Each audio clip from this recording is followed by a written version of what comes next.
Muito bom dia, estamos de volta Mundial e você chegando mais uma vez para te fazer companhia. Você que é da nossa família, já é da Vibe Mundial, hoje presta bastante atenção que o papo é interessante, muito informativo, porque eu estou recebendo aqui, ela veio de Portugal, posso dizer isso direto? Sei que ela é portuguesa, né? Estou recebendo aqui Maria Rodrigues, muito bem-vinda, Maria. Bom dia, muito prazer estar aqui com você. Prazer em te receber. Sim. A Maria Rodrigues, ela é responsável pelo Departamento de Acolhida de Grupos de Lisieux.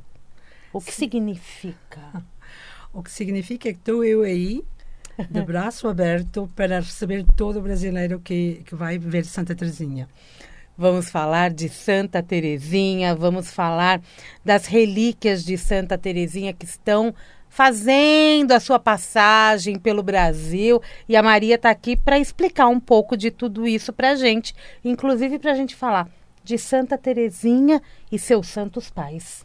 Sim, a Santa Teresinha quase toda a gente conhece no Brasil, penso eu. A maioria da pessoa conhece no Brasil, não é? O Brasil é um país católico, né? Sim, mas há muita pessoa que não sabe ainda que os pais dela também foram canonizados. E não foram canonizados pelo facto de Teresinha ser santa. Mas sim, Teresinha, ela dizia já que Deus tinha dado uns pais mais dignos do céu que da terra. Ela já sabia que tinha uns santos pais. E que lindo isso, né? Me conta um pouquinho, Maria, para a gente poder se familiarizar cada vez mais com Santa Teresinha. Quem foi ela? Onde ela nasceu? Onde ela viveu? Ora, Santa Teresinha nasceu em Alençon, mesmo se hoje toda a gente chama Teresinha de Lisieux. Mas ela viveu em Alençon, ela nasceu em Alençon até a idade de 4 anos e meio. E depois ela veio para Lisieux depois da morte da mãe dela, porque a mãe pediu ao pai, antes de falecer, para juntar com a família em Lisieux, porque tinha aí o irmão dela, e por isso eles então se mudaram para aí. E aí ela viveu, claro, uma vida tranquila, com muito carinho do pai dela, com muito carinho das irmãs, que a tornaram muito mimada, assim, uma coisa muito... que tornou Teresinha assim, uma criança um pouco frágil. E ela dizia mesmo que ela tinha que mudar. Ela dizia que chorava muito e que ela precisava de deixar essa infância, como ela diz no manuscrito dela. Ela acaba mesmo por dizer que depois dessa mudança que ela muito pediu, foi na noite de Natal, se passou uma coisa assim especial para ela. Ela ouviu o pai dizer umas palavras que ela era demasiado grande já para receber toda aquela prenda que ela estava aí esperando por ela. E então ela disse que estava assim um pouco zangada com o pai, mas ela, de repente, ela sentiu muito calor no seu coração.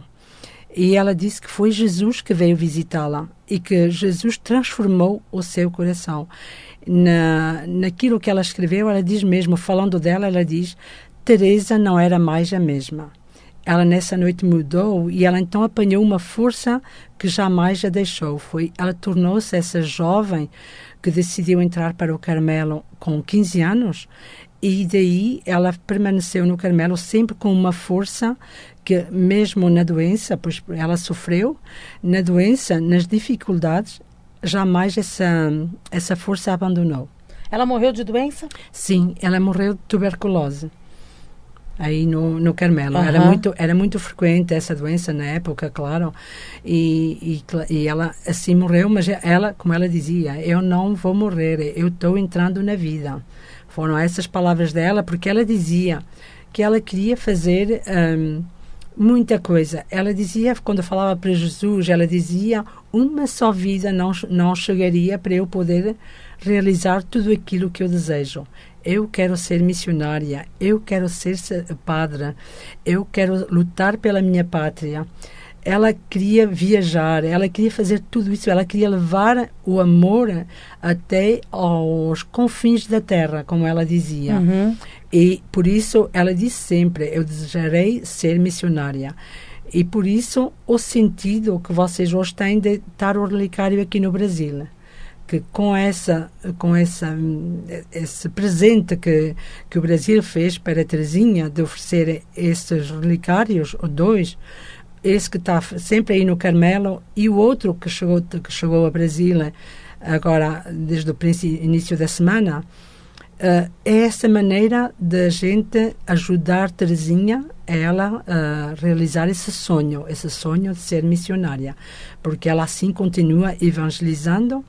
E a gente vê, como eu disse ontem, o Frei Everaldo, aí na paróquia Santa Teresinha, ele disse que a gente teve um momento de transfiguração junto a ela. Uhum.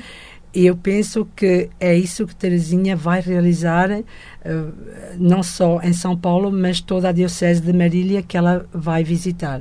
Para o ouvinte entender bem, desde ontem, né, as relíquias de Santa Teresinha chegaram ao Brasil e estão começando a viajar fazendo essa missão, né? Ela se torna missionária desta forma. Sim, elas ficaram uns dias em São Paulo, na igreja, na paróquia Santa Teresinha, e aí a gente viveu momentos de grande emoção.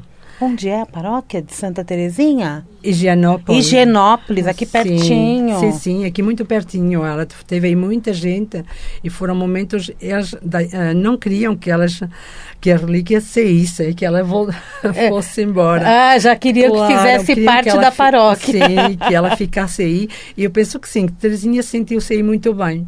Foi que ela recebeu muito carinho. Também, né? 24 anos sem passar pelo Brasil. Sim, claro. Mas ela saiu ontem para Marília e também com 2 padres que vieram buscá-la e que estavam muito felizes de levar ela até a Diocese de Marília. Então a partir de agora, né, ontem já teve a missa, a partir de agora tem a peregrinação das relíquias de Santa Teresinha do Menino Jesus. Então começa pela cidade de Álvaro de Carvalho, vai para Garça, volta para Marília, vai para Fragata e até dezembro. Sim, até dezembro tem uma extensa programação no estado de São Paulo. Ela não poderia ter escolhido local melhor. Foi um pedido, né? Sim, foi um pedido da Diocese de Marília, porque é o aniversário de 70 anos da fundação da Diocese. Ora, eles tinham pedido já há um ano. Isso é um trabalho de há um ano, porque a gente tem contacto com o Padre Francisco aí de Marília. Foi ele que foi o nosso contacto e foi ele que veio buscar a Teresinha aqui a São Paulo. E no Brasil temos relíquias que ficam expostas?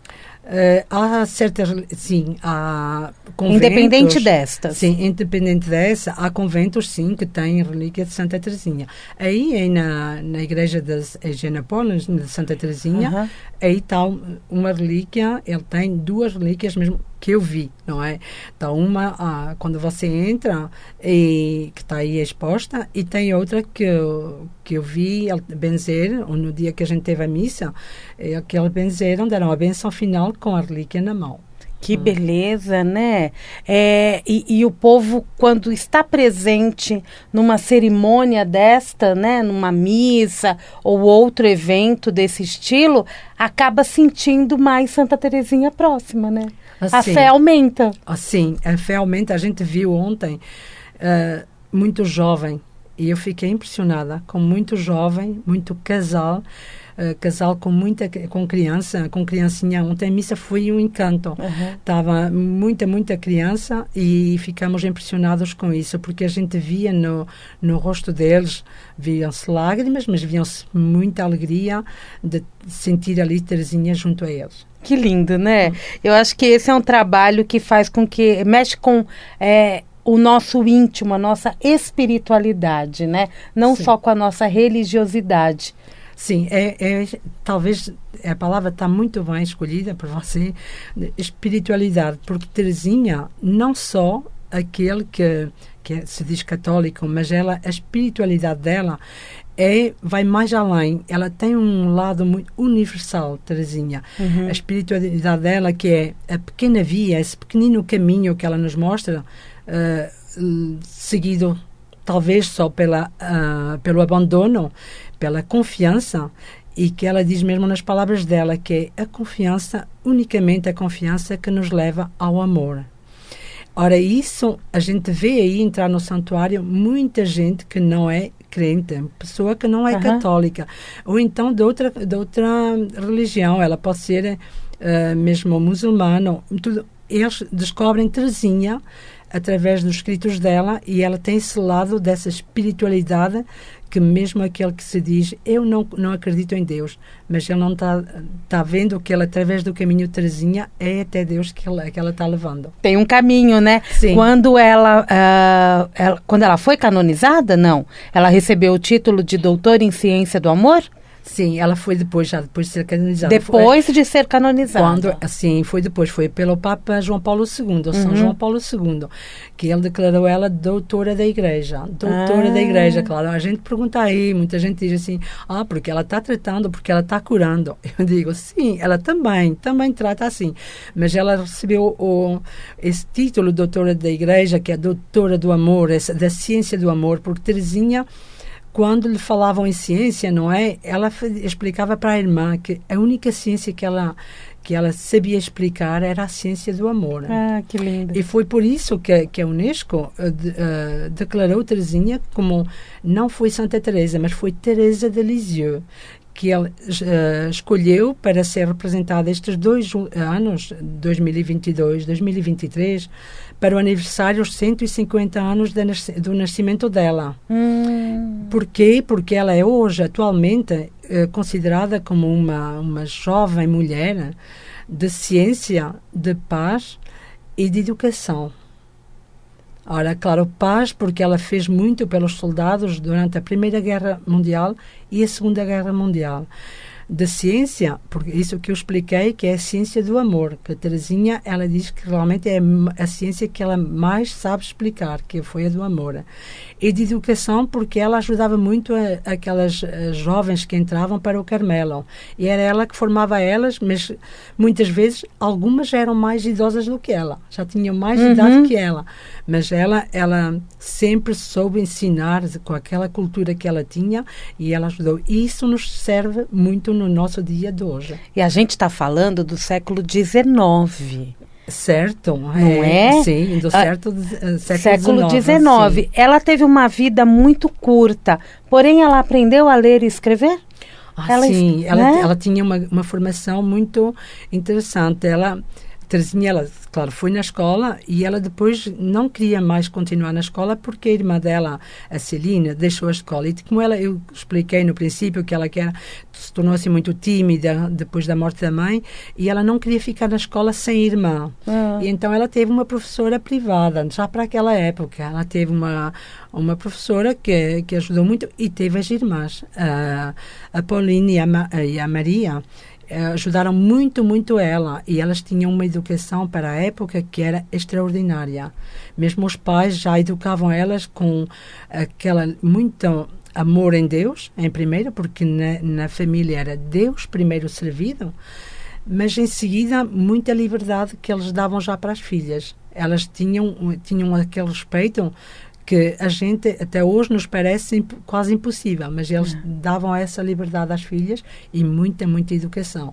Elas eram muito inteligentes, elas diziam mesmo, umas filhas inteligentes, e além disso, elas faziam pintura, faziam fotografia, por exemplo, a Celina, graças a ela que a gente tem todas essas fotos que vocês veem de Teresinha, porque foi ela que, quando entrou para o Carmelo, levou a máquina fotográfica. Para essa época, eram as primeiras máquinas de tirar foto.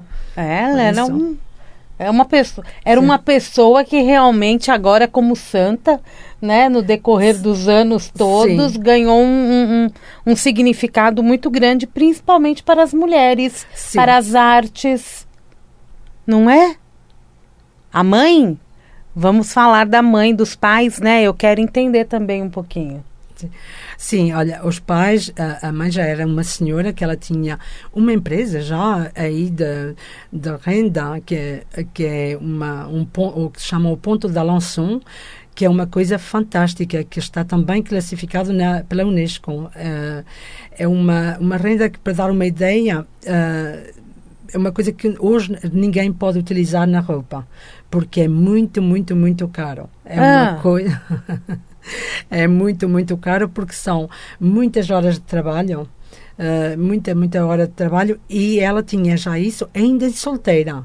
Atenção, porque ela era muito jovem, sim, solteira. E o pai também. Ora, o pai era um jovem, para aquela época, ele já tinha mais de 30 anos, ainda solteiro, e ele estava... ele nem pensava, porque ele desejava ser padre. E ela desejava entrar para o convento já. Queria ser freira. Sim, ela queria ser freira. Mas não deu certo. O pai, porque ele não gostava de latim. E nessa época era obrigatório o latim, não era? E então, eles tiveram um encontro muito engraçado. Eles viviam os dois em Alençon e nunca se tinham encontrado. Ora, cada um na sua vida, claro, com o trabalho de cada um deles. E um dia eles iam um de um lado de uma ponte e o outro do outro lado. Eles vinham e se encontraram no meio dessa ponte. E quando olharam um para o outro, os olhares, acho que já entenderam tudo. Não é? Através do olhar, eles entenderam tudo, não é? E dizem de Zélia, que era assim que se chamava, a mãe de Santa Teresinha, Zélia, ela ouviu uma voz interior no seu ouvido, dizendo: este foi aquele que eu escolhi para você. E ela sabia que realmente que era esse o homem da vida dela. E 3 meses depois, eles se casaram. Mas vê que eles já tinham uma situação. E para essa época, para uma mulher, era uma coisa fantástica mesmo, porque não era muito normal ela já trabalhar e ter essa vida, não é? E ela era novinha? Ela tinha 30 anos. Ela também tinha por volta de 30 anos. Ela um pouco mais, acho que tinha 4 anos mais que ela, mas ela tinha já também. Ela é Zélia e ele? Luís. Então estamos falando de? Santa Zélia e Luís Martin. Muito os pais de Santa Teresinha. Que os dois também foram proclamados santos. Sim, eles foram canonizados em 2015. Ora, muito recente, e é talvez mais fácil de falar para nós, porque a gente, quando explica, foi milagres que se passaram agora. O primeiro milagre foi um jovem que tem 20 anos. Por isso, é fácil, porque mesmo quando a gente acompanha um grupo de jovens, eles entendem que pode-se passar hoje, porque a gente, Santa Teresinha, imagina que os milagres era só aqui há uns anos já, não é? Mas os milagres passam-se ainda hoje. Ora, eles foram então canonizados em 2015 e foi o primeiro casal a ser canonizado juntos. Por isso, os restos mortais deles, que estão num relicário aí na Basílica de Lisieux, estão juntos num só relicário. E ele morreu do quê? Ora, ele morreu depois, já mais idoso. Ela foi de cancro de mama, de câncer de mama.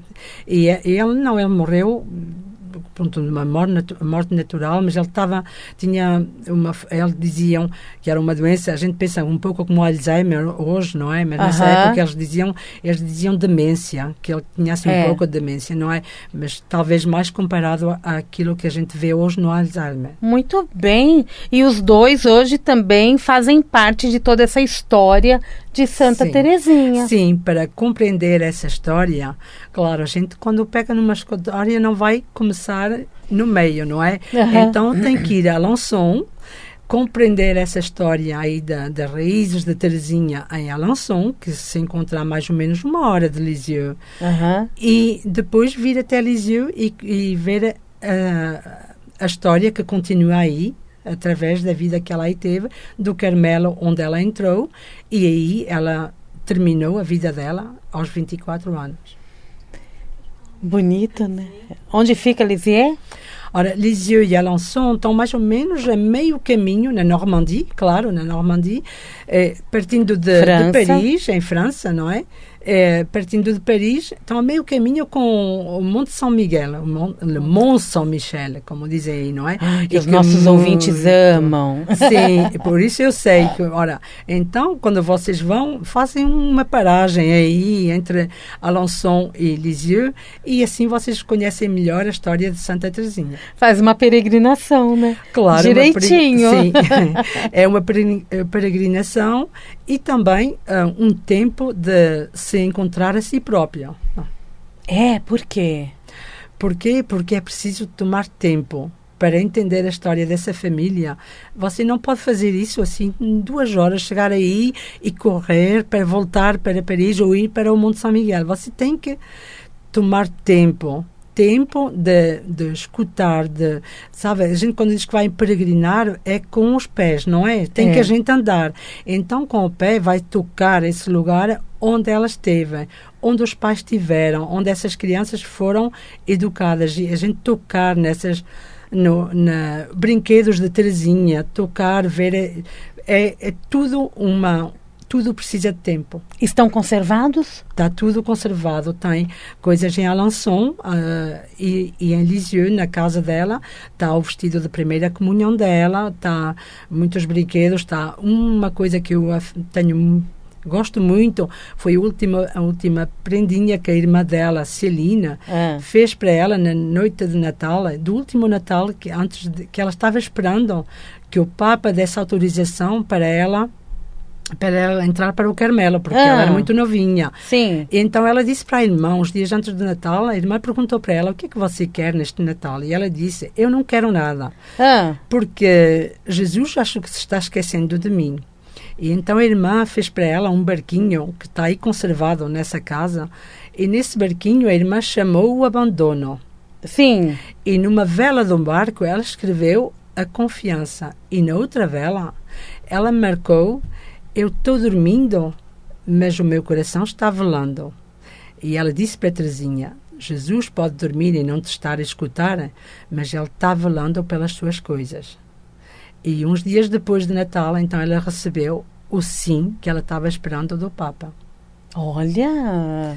Ora, tudo isso, você vê que é preciso tempo para a gente poder explicar mesmo. Exato. Para poder tirar a foto, para depois trazer essa recordação com a pessoa para o Brasil. Com certeza, né? E Santa Terezinha escreveu um livro? Olha, ela exatamente não escreveu um livro, ela escreveu várias coisas. Ela deixou manuscritos, ela deixou o manuscrito da confiança, o manuscrito do amor, o manuscrito da caridade. Ela deixou muita carta, correspondência entre ela e vários padres, entre ela e a família, muitas poesias, peças de teatro. Foi uma obra extraordinária que ela deixou. E depois da morte dela, a irmã, quando viu, que era a Paulina, que era a Madre Superior do Carmelo, ela, quando viu o que a irmã tinha escrito, ela entendeu que aquela obra não podia ficar assim.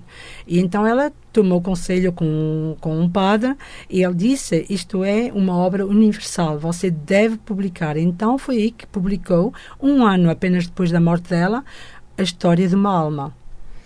Maria, está quase acabando o nosso programa. Eu quero entender o seguinte: quando a gente vai fazer uma oração para Santa Terezinha, quando eu passo por alguma situação, ela é a santa que me facilita, além do amor, algumas outras áreas da nossa vida. O que eu peço para Santa Terezinha?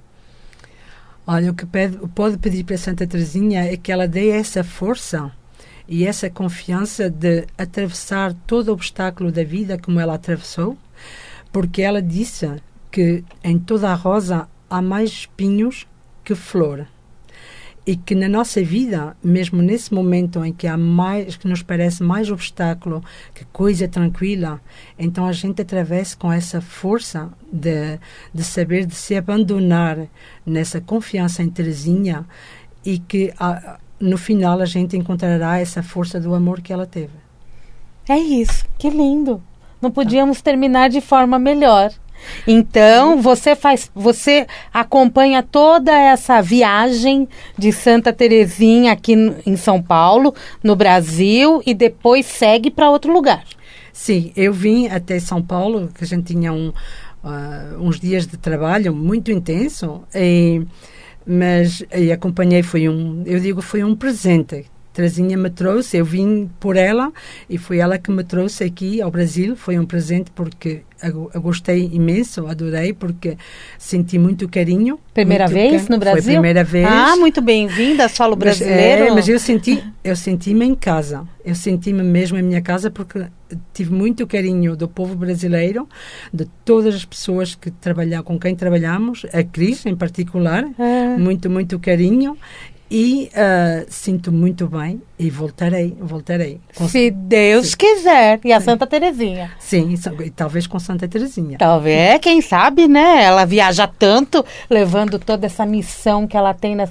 Ela é missionária, né? A gente estava conversando antes. Sim. Como missionária, esse trabalho continuou sendo feito. Sim. Muito obrigada, Maria. Obrigada a vocês. Brasileiro e português, se entende. Sim, somos povos irmãos. É isso que eu digo sempre para o grupo quando chegar aí. Isso. A gente tem sempre esse abraço de brasileiro para português ou de português para brasileiro. É isso mesmo, somos irmãos mesmo. Obrigada, viu? Maria Rodrigues, ela é responsável pelo Departamento de Acolhida de Grupos de Lisieux. Está aqui no Brasil fazendo toda uma rota aí, uma peregrinação com as relíquias de Santa Terezinha e hoje pôde nos falar um pouco mais sobre quem foi Santa Terezinha. E ficou uma bela história com a gente, viu? Tocou nosso coração. Tá. Obrigada. Sucesso para você, viu? Pra e aproveite também. até dezembro, vocês estão até dia 13 de dezembro, esse trabalho é feito aqui. Obrigada, viu? Obrigada. Mundial, e você vai ficando por aqui. Eu volto a qualquer momento aí na sua programação. Um grande beijo e até lá.